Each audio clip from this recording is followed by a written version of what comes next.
My mother stood on my nursing diploma and said, "Your sister needs the frame for her GED certificate." The diploma was laying on the kitchen floor under my mother's dirty gardening boots when I got home from my graduation ceremony that she refused to attend because my sister Kayla had a nail appointment. "What are you doing?" I watched her grind her heel into the paper, making sure to smear mud across my name and the official seal from the State Board of Nursing. 4 years of night classes while working 2 jobs and raising my daughter alone, and this was what I came home to. Kayla passed her GED test yesterday. She needs a nice frame for the wall so people know she accomplished something. My mother bent down and picked up my diploma, examining the tears her boots had made. "This frame is perfect. Real wood, not that plastic garbage from the dollar store." She started pulling at the corners, trying to separate the frame from my certificate. "That's mine. I just graduated 2 hours ago." I reached for it, but she turned away, shielding it with her body like I was trying to steal something from her. "You already have a job at the hospital. Kayla needs this for her interviews at the mall. First impressions matter, and she can't show up with some cheap frame. Besides, nursing isn't even that hard. You just follow doctor's orders all day." The certificate ripped as she yanked it free from the frame. Half of it stayed stuck under the glass while the other half fluttered to the floor. "There. Now Kayla can put her GED in here and hang it in the living room where everyone can see it." She held up the empty frame, admiring it. "Mom, I worked for 4 years for that degree. I missed holidays and birthdays studying for exams. I had to pay $30,000 in student loans." I picked up the torn pieces, trying to see if they could be taped back together. "And Kayla worked for 3 weeks to pass her test. That's determination. You've always been jealous of your sister's achievements. She needed extra time to find herself, and now she's ready to shine. You should be supporting her instead of making everything about you."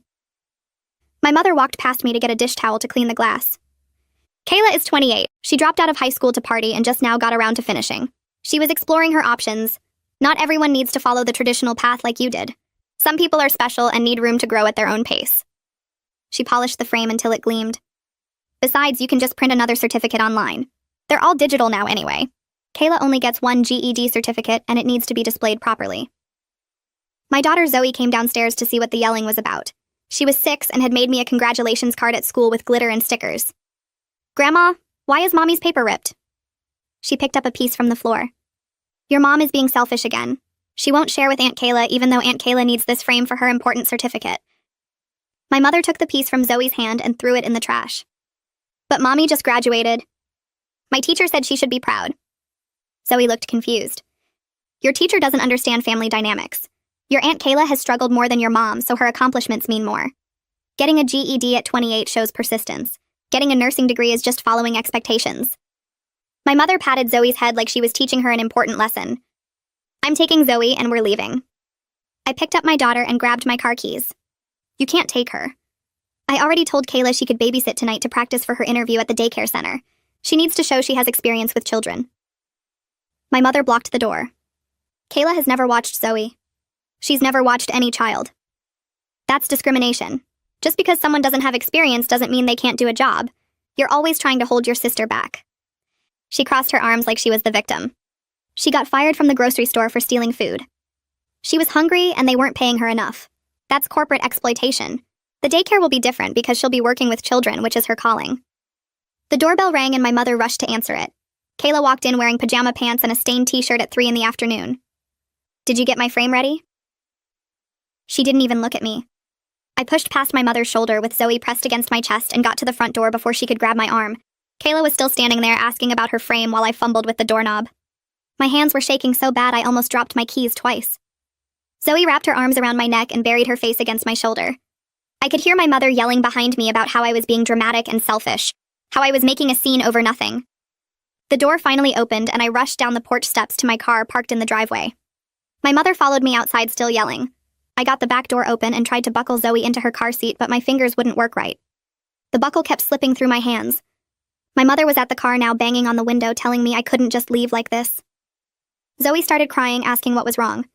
I finally got the buckle clicked and slammed the back door shut.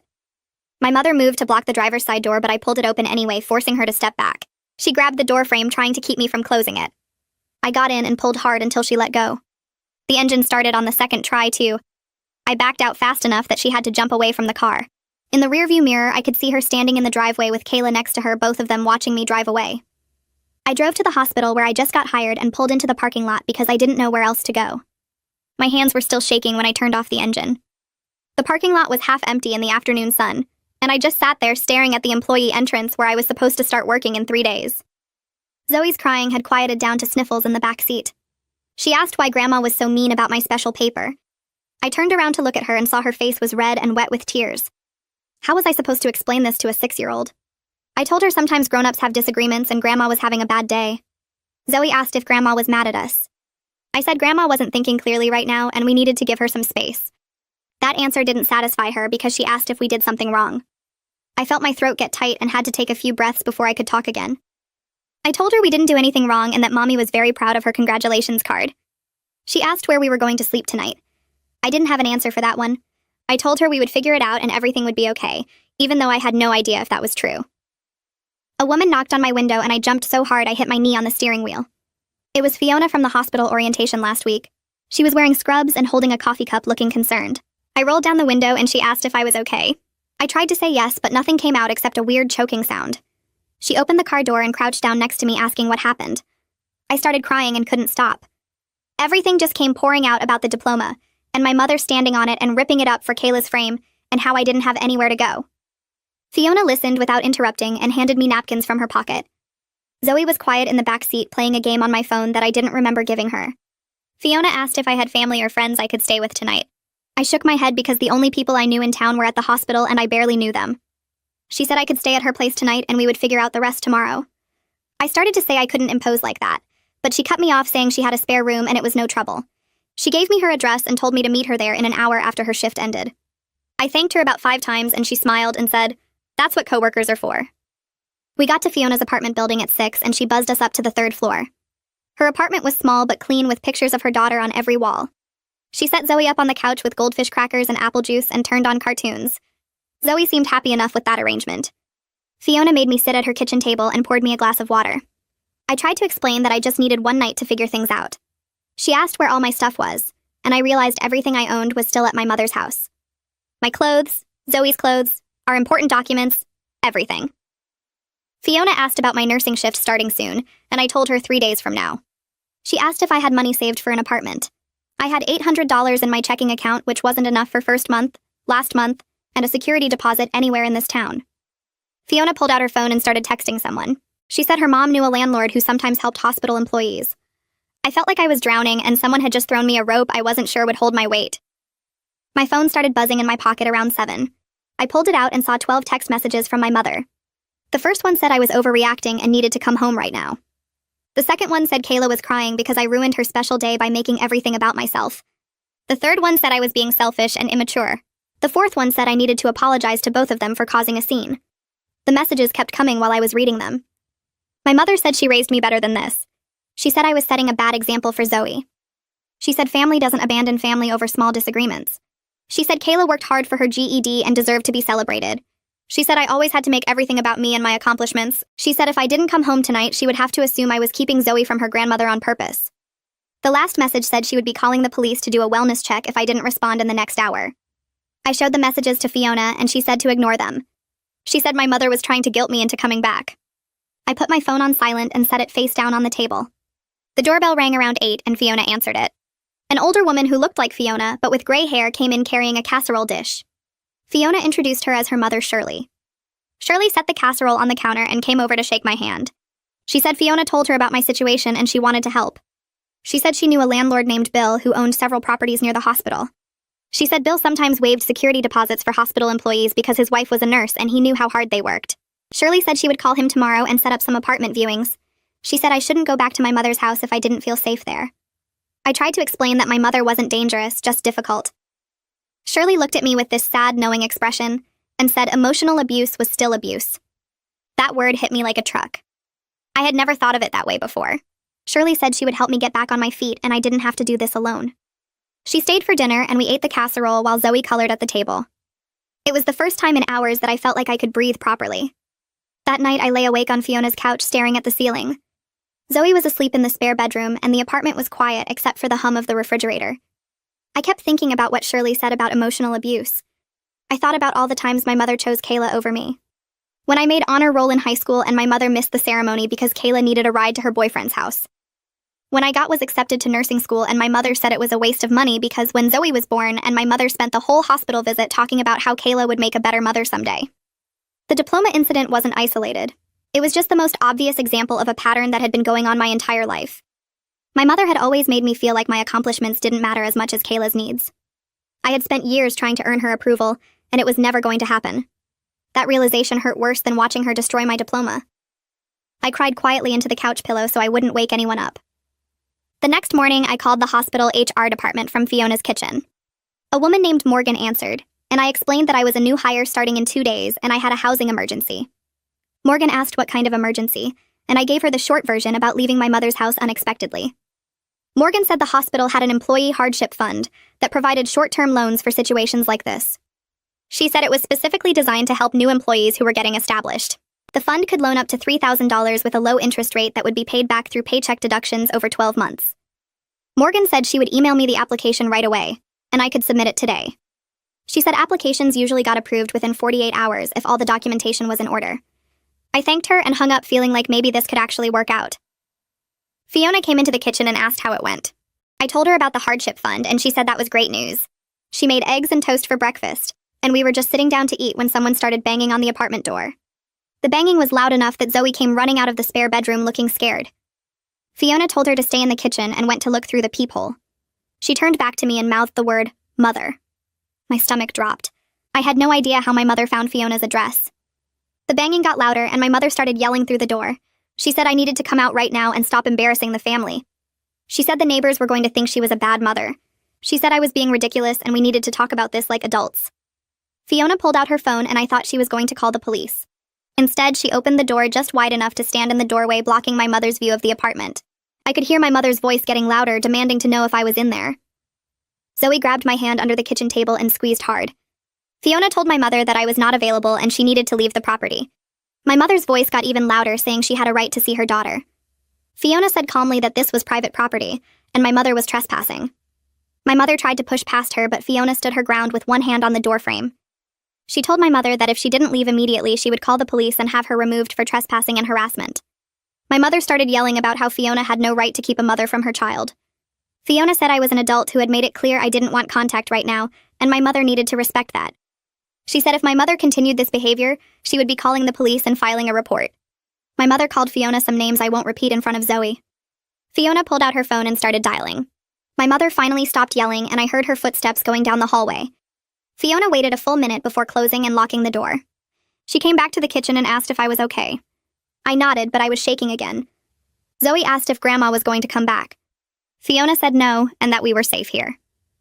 I sat on Fiona's couch after she closed the door and my chest got tight. My mother knew where Fiona lived now. She could come back anytime. She could show up at the hospital. She could go to Zoe's school. My hands started shaking and I couldn't catch my breath. Fiona sat down next to me and told me to breathe slowly. She counted out loud while I tried to match her breathing. Zoe came over and held my hand, asking if I was okay. I nodded, but the panic kept building. Fiona got me a glass of water and made me drink it in small sips. She said we needed to talk to my supervisor at the hospital before my first shift. She said hospital security needed to know not to let my mother into my work area. I hadn't even thought about that. My mother could just walk into the hospital and find me. She could cause a scene in front of patients and coworkers. Fiona pulled out her phone and called someone. She talked quietly for a minute, then hung up and said her mother Shirley was coming over to help me look at apartments today. I tried to tell her it was too soon, but Fiona said the sooner I had my own place, the safer Zoe and I would be. Shirley showed up an hour later with a folder full of apartment listings. She was older than my mother but moved faster and smiled more. She hugged me like she actually cared and told Zoe she was a brave girl. We left Zoe with Fiona and drove to the first apartment. It was in a neighborhood I didn't recognize. The building had broken windows on the second floor and trash in the parking lot. The landlord met us outside and showed us a one-bedroom on the third floor. The carpet was stained and the kitchen cabinets hung crooked. The rent was $900 a month plus a $1,000 deposit. I thanked him and we left. The second apartment was smaller but cleaner. The landlord said it was $750 a month, but he wanted first month, last month, and a deposit. That was over $2,000. I didn't have that kind of money. The third apartment was in a basement with one tiny window. It smelled like mold and the landlord kept staring at me in a way that made my skin crawl. Shirley grabbed my arm and we walked out. She drove me across town to a different building. She said she knew the landlord here and he was fair. The building was older but well-maintained. We walked up to the second floor and the landlord showed us a small one-bedroom. The kitchen was tiny but functional. The bathroom was clean. The bedroom would fit a double bed and maybe a dresser. There was a small closet. The living room had space for a couch and Zoe's toy box. The landlord said $800 a month. He said Shirley had vouched for me so he would waive the deposit and just need first and last month rent. $1,600. I still didn't have that, but it was better than anything else I'd seen. I went back to Fiona's apartment and filled out the hardship loan application on her laptop. The form asked about my emergency situation, and I wrote about leaving my mother's house unexpectedly. It asked how much I needed, and I put $3,000 to cover the apartment and have some left over for basic furniture. It asked about my employment, and I entered my new nursing position and start date. I attached my offer letter from the hospital and my nursing license. The form said applications were reviewed within 48 hours. I submitted it and felt sick to my stomach. I had just graduated and I was already begging for money. I had worked so hard to become independent, and here I was asking for help. But Zoe needed stability. She needed a safe place away from my mother's chaos. I reminded myself this wasn't about pride. This was about protecting my daughter from growing up the way I did. 2 days later, my phone rang while I was helping Zoe with a coloring book. It was Zoe's school. The secretary said someone had called claiming to be me and saying my mother had permission to pick up Zoe. The secretary wanted to verify because they had no written authorization on file. My stomach dropped. I told her absolutely not. I told her only I was authorized to pick up my daughter. The secretary said she thought it sounded suspicious, so she wanted to check. I thanked her and hung up. I called the school back and asked to speak to the principal. I explained that my mother might try to pick up Zoe without permission, and under no circumstances should they release my daughter to anyone but me. The principal said I needed to come in with my ID and fill out paperwork explicitly stating who was authorized. I grabbed Zoe and drove to the school immediately. The principal had me sign forms listing myself as the only authorized pickup person. She made copies of my driver's license. She said she would inform all staff that only I could collect Zoe. She asked if there were safety concerns, and I said my mother had become unstable. The principal nodded and said they would be vigilant. My first nursing shift started at 7 in the morning. I dropped Zoe at the before-school program and drove to the hospital.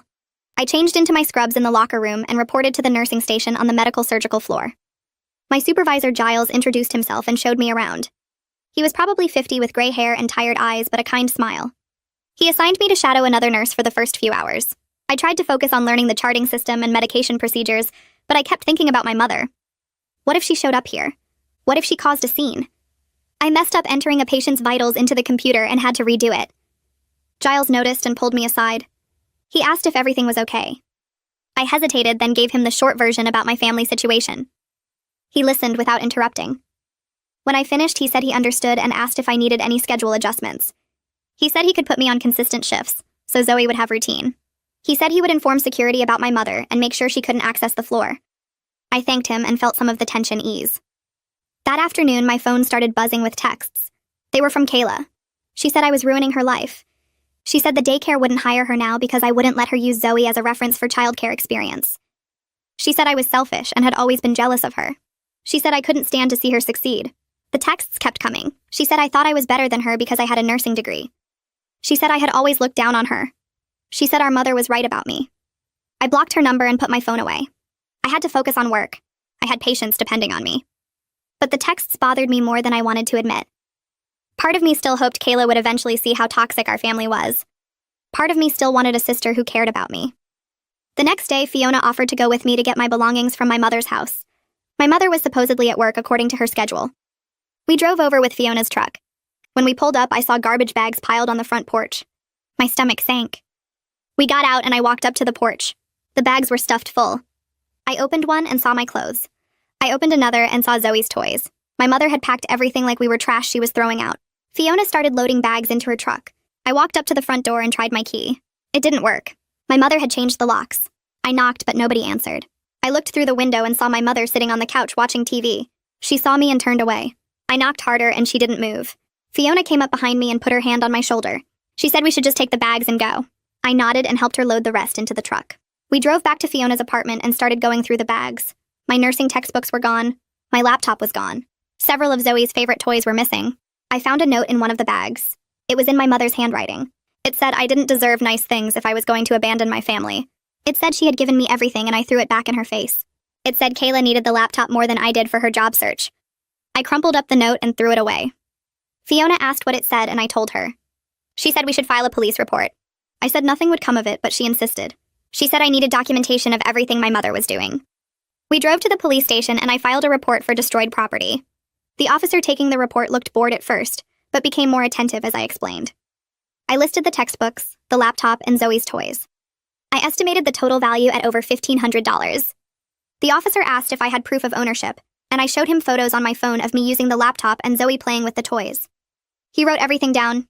He said realistically they couldn't do much about property disputes between family members, but he said I should keep all documentation in case I needed a restraining order later. He gave me a case number and a copy of the report.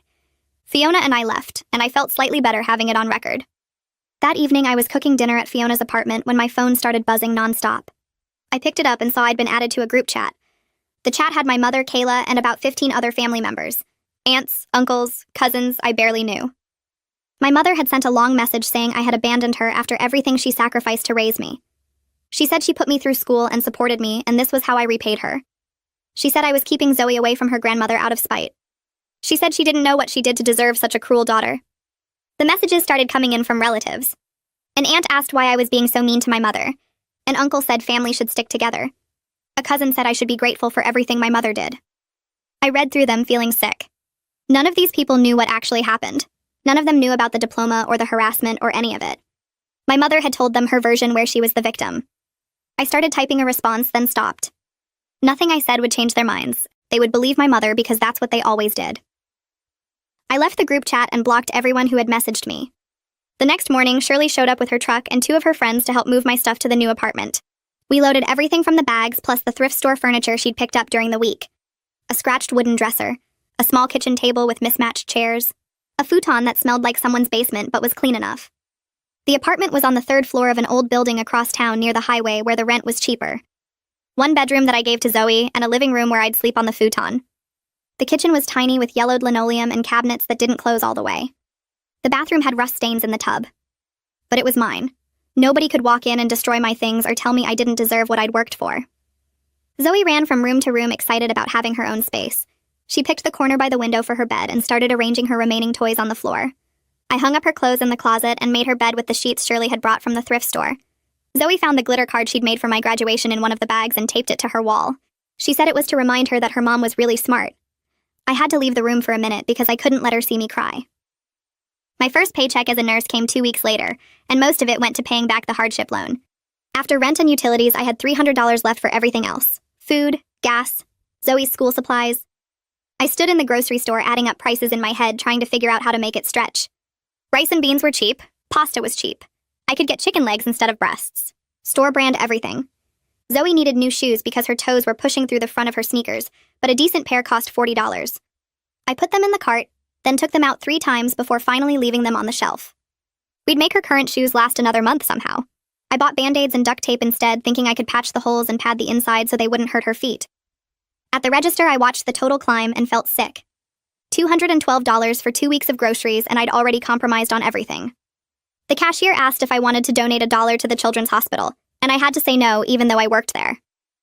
Walking to the car with my bags, I saw a mom loading name-brand items and fresh fruit into a new SUV, and wondered what it felt like to not calculate every purchase. Zoe woke me up 3 nights in a row crying about nightmares. She dreamed that my mother was chasing us and we couldn't run fast enough. She dreamed that my mother took her away and I couldn't find her. She dreamed that my mother was mad, and it was Zoe's fault for being bad.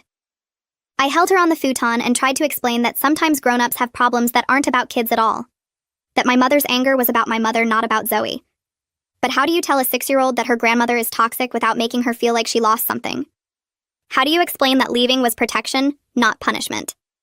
I tried to keep my voice calm and not say anything mean about my mother even though I wanted to. Zoe asked if we did something wrong by moving away. I told her we did something right by finding a safe place. She asked if my mother still loved her. I said yes because that felt like the answer a kid needed to hear even if I wasn't sure it was true. She fell back asleep holding my hand, and I stayed awake staring at the ceiling wondering if I'd damaged my daughter by exposing her to that house for 6 years. Fiona knocked on my door on Saturday morning holding a big cardboard box. She said her daughter had outgrown a bunch of clothes and Zoe could have them if they fit.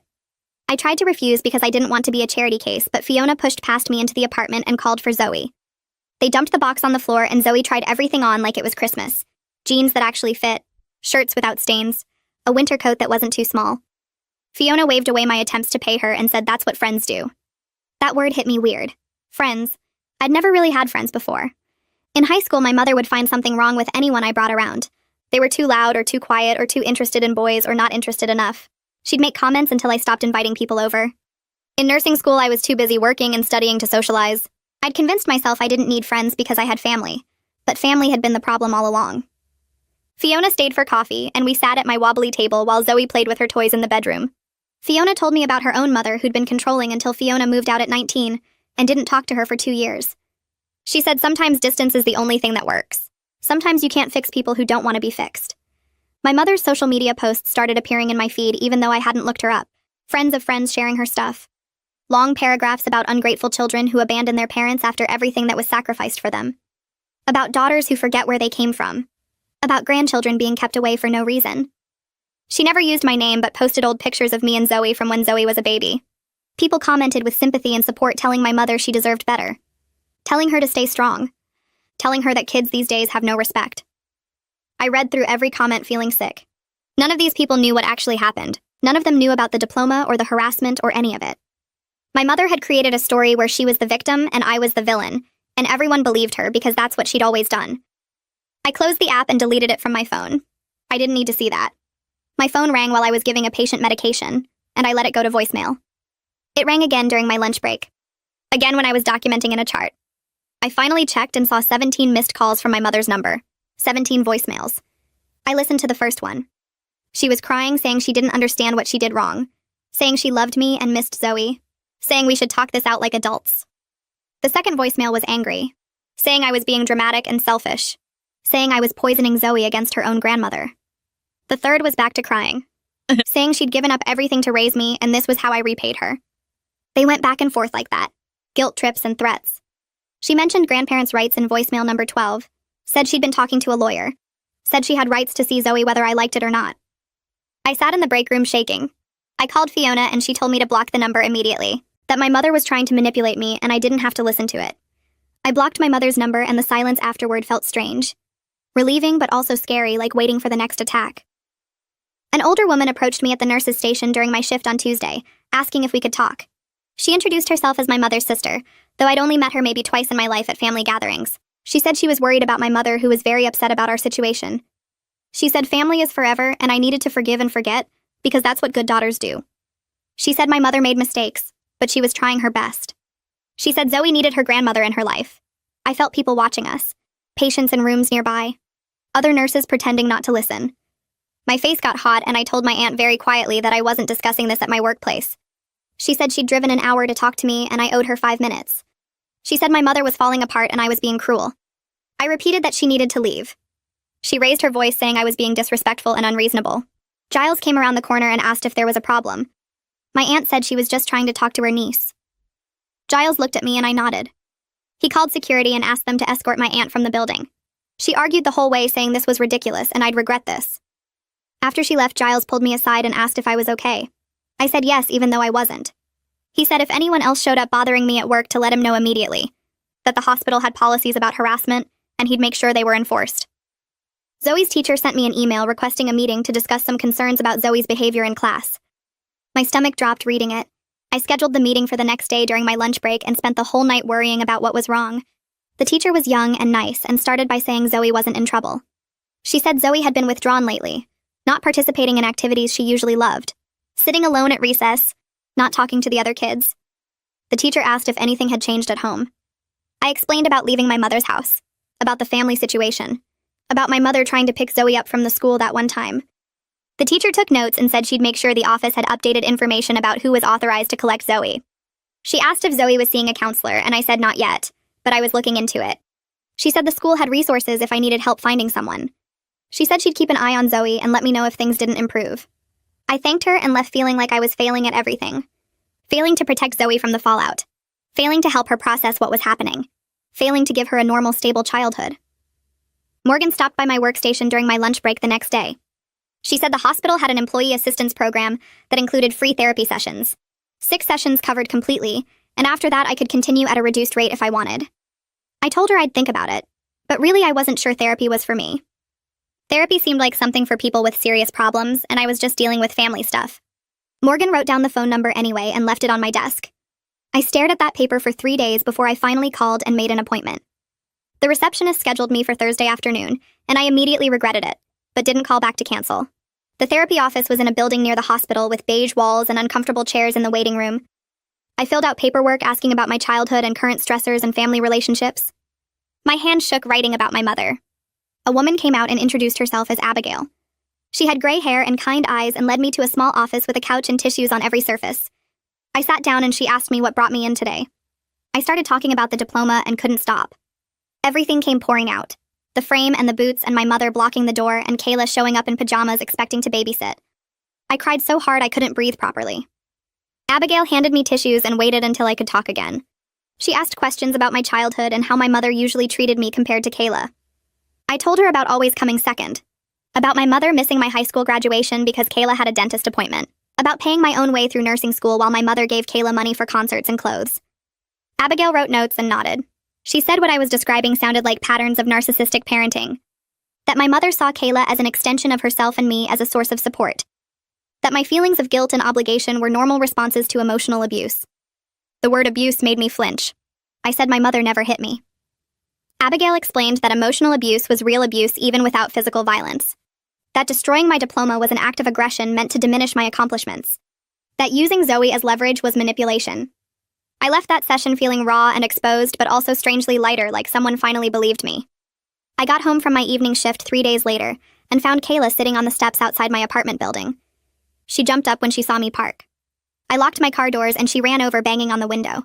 She was crying and her makeup ran down her face in dark streaks. I cracked the window an inch and she started talking fast. Said mom kicked her out. Said she had nowhere to go. Said I had to let her stay with me because we're sisters and that's what family does. I asked why mom kicked her out. Kayla said mom was being unreasonable about her getting a job. Said she'd been applying places but nobody was hiring. Said mom gave her an ultimatum and then changed the locks when Kayla went out. I told her through the window that I couldn't help her. Kayla's face changed from sad to angry in a second. She started yelling about how I was a terrible sister. How I'd always thought I was better than her. How I was selfish and cold and didn't care about family. I got out of my car and walked toward the building entrance. Kayla followed me shouting. I went inside and she grabbed the door before it closed. I told her she needed to leave. She said she wasn't leaving until I agreed to help her. I said I'd call the police if she didn't go. She laughed and said I wouldn't, because then everyone would know what a horrible person I was. I took out my phone and started dialing. She finally backed away, still yelling about what a disappointment I was. I got inside and locked the door behind me. My hands shook so bad I dropped my keys twice trying to unlock my apartment. I was still standing in my doorway when my neighbor from across the hall came out. He was older, maybe 70, with white hair and glasses. He asked if I was okay. I said yes automatically even though I wasn't. He introduced himself as Cullen and said he'd heard the yelling outside. Asked if that woman was bothering me. I didn't know what to say, so I just nodded. Cullen said he was a retired teacher and lived alone. Said he was home most days and would keep an eye out for anyone bothering me. Said to knock on his door if I ever felt unsafe. I thanked him and he went back inside. Having someone looking out for me made the apartment feel less isolated. I checked the locks 3 times before I could relax enough to make dinner. My second therapy appointment was the following Tuesday. Abigail asked how the week had been, and I told her about Kayla showing up, about feeling guilty for not helping her even though I knew letting her stay would be a disaster. Abigail said we needed to work on boundaries, that I wasn't responsible for fixing my mother or sister, that protecting myself and Zoe wasn't selfish. She gave me scripts for how to respond when family members tried to guilt me. Simple phrases I could use instead of explaining or defending myself. Things like, I understand you're upset, but I can't help with that, or I care about you, but I need to protect my own well-being. We practiced saying them out loud until they felt less awkward. Abigail said boundaries would feel uncomfortable at first because I wasn't used to putting my needs first. That the guilt would fade as I got stronger. I wanted to believe her, but the guilt felt permanent, like something I'd carry forever. The phone call came Thursday evening while Zoe was doing homework at the kitchen table. I didn't recognize the number but answered anyway. My mother's sister was on the other end. She said mom was depressed and not eating, that she was worried about her, that I needed to fix this. I felt my chest get tight. I used one of Abigail's scripts. Said I cared about my mother's well-being, but I couldn't have a relationship that harmed me and my daughter. My aunt said I was being dramatic, that every mother makes mistakes, that family forgives and moves on. I repeated that I couldn't help. My aunt's voice got sharp. She said I was selfish and cruel, that my mother sacrificed everything for me. I said I had to go and hung up. My hands were shaking again. Zoe looked up from her homework and asked if I was okay. I said yes and went to the bathroom so she wouldn't see me cry. Zoe asked about Grandma during breakfast on Saturday. Said her school play was coming up in 3 weeks and could we invite Grandma to watch? My heart sank. I sat down next to her and tried to explain that Grandma wasn't being kind right now, so we needed space from her. Zoe asked if Grandma was still mad about the frame. I said it was more complicated than that, but yes, kind of. Zoe nodded and went back to eating her cereal. She didn't push or ask more questions. She just accepted it and moved on. That scared me more than if she'd been upset. Made me wonder what else she'd noticed that I thought I was hiding. How much of the dysfunction she'd absorbed without me realizing. Fiona invited us to dinner at her mother's house on Sunday. I almost said no because being around other people felt exhausting, but Zoe got excited when she heard, so I agreed. Shirley's house was small and warm with pictures covering every wall. Fiona's dad was there and her younger brother and his wife. Everyone talked over each other in a friendly way and laughed at each other's stories. Shirley asked about my nursing work with real interest. Wanted to know what kind of patients I saw and whether I liked the emergency department or regular floors better. Nobody interrupted when I talked. Nobody made jokes at my expense or changed the subject to talk about themselves. Fiona's brother asked Zoe about school and listened to her whole story about her science project. At one point, I just sat there watching them interact and realized this was what healthy families looked like. People who actually cared about each other, who supported each other without keeping score. The contrast to my own family made my chest ache. The call came from a number I didn't know on Tuesday night. I answered and immediately regretted it. My mother's voice came through frantic and angry. She was calling from someone else's phone because I'd blocked her.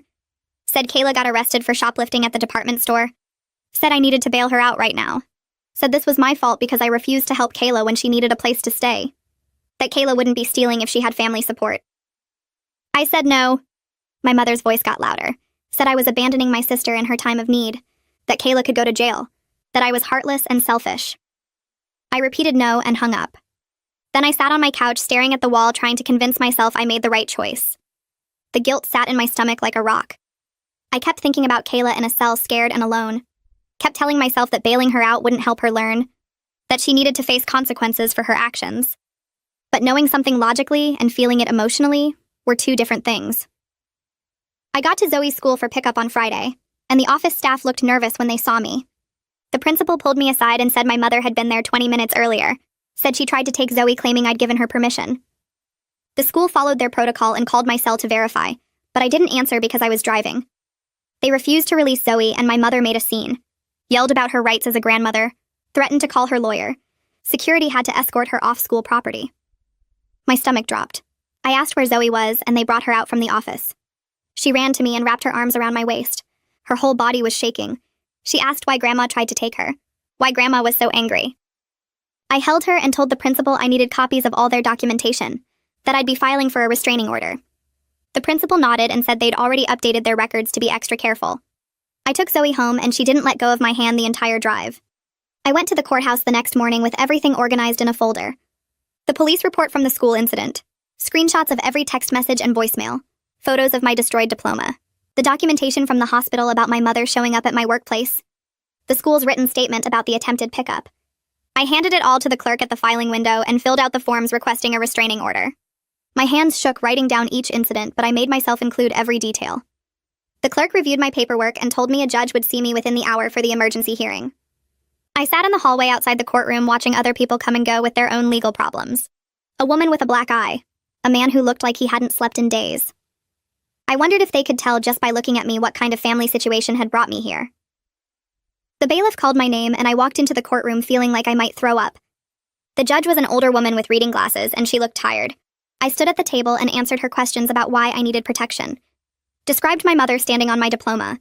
The harassment after I moved out. The attempt to take Zoe from the school without permission. My voice cracked when I talked about how scared Zoe had been. The judge looked at my evidence for what felt like forever. Then she signed the temporary restraining order and scheduled a hearing for the permanent one in 3 weeks. She told me to document any violations and report them immediately. Walking out of the courthouse, I felt strange. Relieved, but also guilty. Like I'd just done something terrible to my own mother even though I knew I was protecting my daughter. Zoe woke up screaming that night. I ran to her room and found her sitting up in bed crying about Grandma trying to take her away. I held her and turned on the nightlight and told her she was safe. That Grandma couldn't come to her school anymore. She asked why Grandma was acting so mean, and I didn't know how to explain it in a way a 6-year-old could understand. I told her that sometimes people we love make bad choices that hurt us. That it doesn't mean we're bad or that we did something wrong. She asked if Grandma still loved her and I said yes, but that love doesn't always look the way we think it should. She had the same nightmare the next 3 nights. Each time I went through the same routine of holding her and reassuring her until she fell back asleep. During the day, she seemed okay, but she started asking to sleep with her light on. Started checking the locks on the doors before bed. I hated that my mother had done this to her. Had made my daughter scared in her own home. The first letter arrived 5 days after I got the temporary restraining order. My cousin dropped it off saying my mother had asked her to deliver it. I opened it and saw pages of my mother's handwriting. The first paragraph blamed me for tearing the family apart over something as stupid as a picture frame. Said I was being dramatic and selfish. The second paragraph switched to begging. Said she missed Zoe so much she couldn't sleep. That she was sorry if she'd upset me, but I was overreacting with the restraining order. The third paragraph went back to anger. Called me ungrateful after everything she'd sacrificed for me. Said I'd regret this when she was gone and it was too late to make things right. I put the letter in a plastic bag and added it to my documentation folder. 2 days later, another letter came through a different relative. This one was shorter but followed the same pattern. Blame, then guilt, then threats. I documented that one too. A week later, a third letter arrived with photos of Zoe from when she was a baby. My mother had written on the back about how much she loved being a grandmother and how cruel I was to keep Zoe from her. I took photos of each letter with my phone and then drove to the police station. The officer who took my report was the same one from the school incident. He remembered me and looked at the letters with a serious expression. Told me these were clear violations of the restraining order, that he'd file reports and forward them to the prosecutor. Asked if I felt safe at my apartment and I said yes, but I was worried about what my mother might do next. He gave me his card and told me to call immediately if she showed up anywhere near me or Zoe. I left the station feeling watched even though I knew my mother wasn't following me. Just the knowledge that she was out there trying to find ways around the order made me constantly look over my shoulder.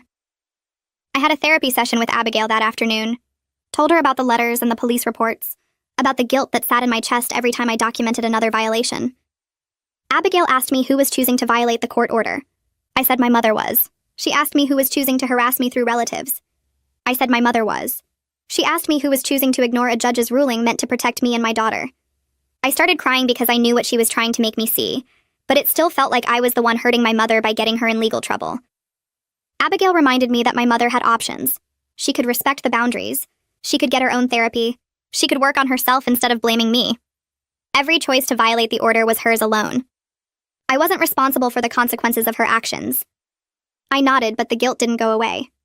It just sat there in my stomach like something heavy I couldn't digest. The permanent hearing date arrived 3 weeks later. I put on the nicest clothes I owned and made sure I had all my documentation organized. Walked into the courthouse and saw my mother sitting on a bench with Kayla. They were both dressed up like they were going to church. My mother's hair was done and she wore makeup. Kayla had on a dress I'd never seen before. They looked like respectable people dealing with an unreasonable daughter. My mother saw me and her face did this thing where she looked sad and hurt, like I was the one who'd wronged her. Kayla glared at me and whispered something to my mother. I sat on the opposite side of the hallway and waited for our case to be called. When the bailiff said my name, I stood up and walked into the courtroom. My mother and Kayla followed. The same judge from before was presiding. My mother's lawyer went first and painted me as an overprotective daughter who was keeping a loving grandmother from her only grandchild. Said the whole thing started over a misunderstanding about a picture frame. That my mother had made a mistake in a moment of excitement about Kayla's achievement, but didn't deserve to be cut off from her family. Made it sound like I was the problem, like I was vindictive and cruel. The judge asked me to present my case. I walked up to the table with my folder and started going through everything. Showed her the photos of my destroyed diploma with the boot prints still visible on the paper. Played the voicemails where my mother called me selfish and threatened to take Zoe. Read the text messages where she said I'd ruined Kayla's life. Presented the school's written statement about the attempted pickup. Showed the police reports from that incident.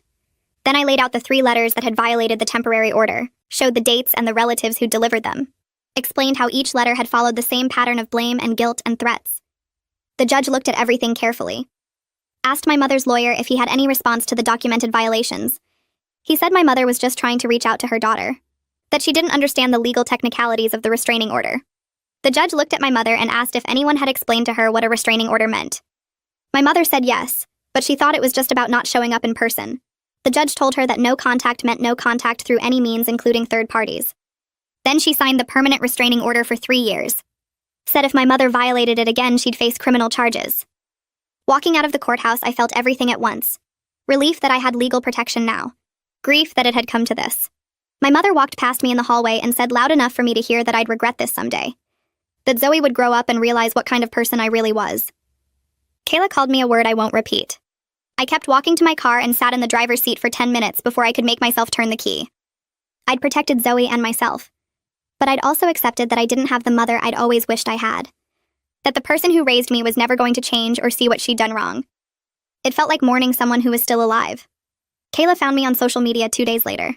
Sent me a message saying she was sorry things had gotten so bad between us. That she wanted to fix our relationship. I read it and felt a tiny spark of hope that maybe my sister was finally growing up. Then I kept reading. The message turned into accusations about how I'd always been jealous of her. How I'd turned our mother against her. How I owed her money for emotional distress. I blocked her on that platform and she found me on another one. Same pattern. Started apologetic, then became angry and demanding. I blocked her everywhere I could find and told Abigail about it in my next session. Admitted that part of me had been hoping Kayla would eventually understand. That she'd see how toxic our family dynamic was and want something different. Abigail asked me what evidence I had that Kayla wanted to change. I couldn't think of any. Every interaction we'd ever had followed the same script. She wanted something from me and got angry when I wouldn't give it to her. 3 months after moving out, I finally felt like I could breathe. Work had become routine in a good way. I knew my coworkers and they knew me. Giles gave me shifts that worked with Zoe's school schedule. I was paying back the hardship loan on time and even had a little money left over at the end of each month. Not much, but enough that I didn't panic every time an unexpected expense came up. Zoe seemed happier too. She wasn't checking the locks obsessively anymore. Wasn't having nightmares every night. She'd made friends at the school and talked about them at dinner. Asked if kids could come over for a play date. I said yes and felt proud that I could offer her that. That we had a home where she felt safe enough to invite friends. The apartment was still small and the furniture was still secondhand, but it was ours. Nobody was going to destroy my things or make Zoe feel bad about existing. That mattered more than having nice stuff. Cullen knocked on my door on a Saturday morning and asked if Zoe and I wanted to come to a neighborhood barbecue that afternoon. Said several families were getting together in the courtyard, and there'd be kids for Zoe to play with. I almost said no because being around groups of people made me tired. But Zoe heard him through the door and got excited, so I agreed. We went down at 2 and there were maybe 15 people standing around a grill. Kids running between the adults playing tag. Cullen introduced us to everyone and people were friendly without being nosy. Asked what I did for work and seemed genuinely interested when I said I was a nurse. One woman said her daughter was in Zoe's grade at the school, and the 2 girls recognized each other. They ran off to play, and I stood there talking to the adults about normal things. Jobs and weather and the broken elevator that needed fixing. Nobody asked about my family or why I'd moved here. Nobody made me feel like I had to explain myself. After an hour, Zoe came running up saying she'd made a friend named something I didn't catch, and could they have a play date. The other mother smiled and said that sounded great. Gave me her number and suggested next Saturday. I said yes and felt something close to normal for the first time in months. I contacted the nursing school the next week about getting a replacement diploma. The woman on the phone said it would cost $50 and take 6 weeks to process. I paid with my credit card even though I needed that money for groceries. When the new diploma arrived in its cardboard tube, I bought a simple black frame from the discount store and hung it on the wall in our apartment living room. Standing back to look at it gave me this feeling in my chest like I was taking back something that belonged to me. Zoe came over and stared at it for a minute, then said it looked really nice up there where everyone could see it. I told her it was staying there forever and nobody was going to touch it. She nodded like she understood exactly what I meant. Giles pulled me aside during my shift 2 days later and asked if I wanted to pick up extra hours on weekends. He said one of the other nurses had to cut back her schedule and they needed coverage. I thought about it for maybe 5 seconds before saying yes. The after-school program Zoe attended now stayed open until 6 on weekdays and offered Saturday care too. The extra money meant I could pay more than the minimum on my student loans each month. I worked that first extra Saturday and came home with an additional $200 on my paycheck. It felt like breathing room I hadn't had in months. My therapy session with Abigail that week focused on something she called grief work. She kept using that phrase, and at first I didn't get what she meant because nobody had died. But she explained that I was mourning the mother I always wanted to have, the one who would have been proud of my nursing degree and helped me celebrate instead of destroying my diploma. The one who would have chosen me sometimes instead of always choosing Kayla. Abigail said accepting that this mother didn't exist and never would was a kind of death. That protecting Zoe from the same treatment wasn't me being mean or holding grudges. It was me being a good parent by breaking a cycle.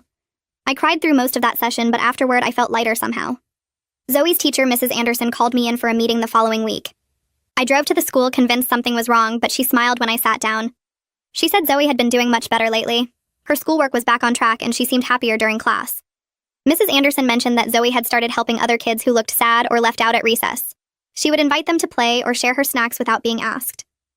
I sat there listening and realized my daughter was learning what kindness looked like by watching me set boundaries. That standing up for yourself didn't make you mean. It made you strong enough to help other people too. The letter came on a Tuesday in a pale blue envelope with my aunt's return address. I opened it standing by the mailboxes in the apartment lobby. My mother's sister wrote that my mother had some kind of health scare last week. She didn't say what kind, but mentioned the hospital and tests. The letter asked if I would reconsider the restraining order because my mother needed family support right now. I read it twice, then went upstairs and called my aunt back.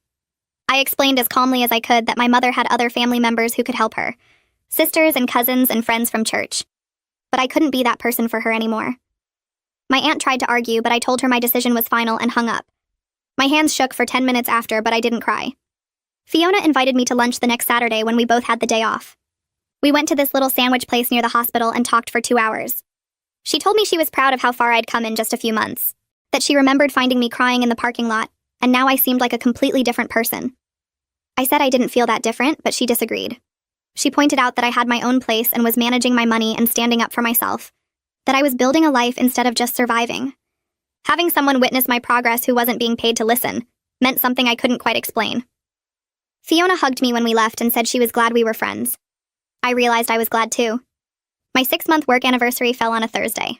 I took Zoe out to dinner at the Italian place she liked with the breadsticks.